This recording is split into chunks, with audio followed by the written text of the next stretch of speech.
1954 সালে পাকিস্তান প্রাদেশিক নির্বাচনে যুক্তফ্রন্টের প্রতীক ছিল ক ধানের শীষ, খ নৌকা, গ লাঙ্গল, ঘ বাইসাইকেল।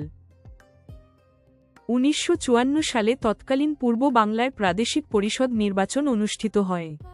ক্ষমতাসীন মুসলিম লীগের বিরুদ্ধে আওয়ামী মুসলিম লীগ, কৃষক শ্রমিক পার্টি, নেজামে ইসলাম ও গণতন্ত্রী দলসহ কয়েকটি দল মিলে যুক্তফ্রন্ট গঠন করে। তাদের নির্বাচনী কর্মসূচির ভিত্তি ছিল বিখ্যাত 21 দফা দাবি, যেখানে বাংলা ভাষার স্বীকৃতি, প্রাদেশিক স্বায়ত্তশাসন সহ পূর্ব বাংলার মানুষের বিভিন্ন রাজনৈতিক ও অর্থনৈতিক দাবি স্থান পায়। যুক্তফ্রন্টের নির্বাচনী প্রতীক ছিল নৌকা। নির্বাচনে তারা মুসলিম লীগকে ব্যাপকভাবে পরাজিত করে বিপুল বিজয় অর্জন করে। 1954 সালের পূর্ববঙ্গ প্রাদেশিক পরিষদ নির্বাচনে যুক্তফ্রন্ট মুসলিমদের জন্য নির্ধারিত 237টি আসনের মধ্যে 223টি আসন লাভ করে। অন্যদিকে ক্ষমতাসীন মুসলিম লীগ মাত্র 9টি আসন পায়। এই জোটের নির্বাচনী প্রতীক ছিল নৌকা, তাই সঠিক উত্তর খ নৌকা।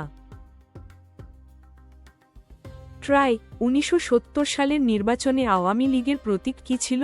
ক ধানের শীষ, খ নৌকা, গ লাঙ্গল, ঘ বাইসাইকেল।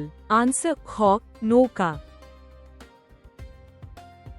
সুতরাং সঠিক উত্তর হল খ নৌকা।